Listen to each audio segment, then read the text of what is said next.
Vascular plants rely on extracellular layers that function as waterproof barriers between plant tissues and the external environment.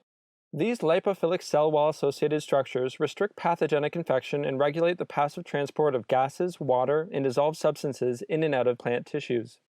One important barrier is the plant cuticle, a complex structure unique to plants. Cutin is an insoluble glycerolipid polyester that constitutes the structural matrix of the cuticle and is associated with solvent-extractable waxes. Here, we present a reliable technique to assay the composition of lipid polyesters in whole delipidated plant tissues.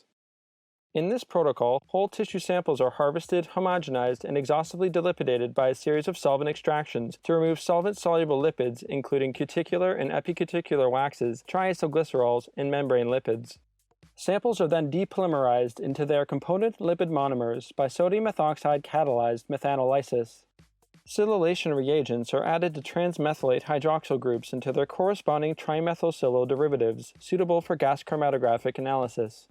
Derivatized residues are then transferred to GC vials and loaded into a GCMS for analysis, generating a chromatogram characterizing the monomeric composition of biopolyesters present in extracted samples.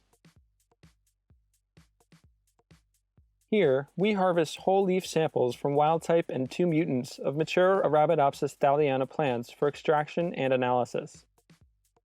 Add 0.5 grams of tissue to clean glass tubes that were pre-rinsed with chloroform. Place 100 milliliters of isopropanol in a flask and add butylated hydroxytoluene to a 0.01% concentration. BHT is an antioxidant added to protect double bonds and fatty acids from oxidation during solvent extractions. Preheat the solvent in a water bath to approximately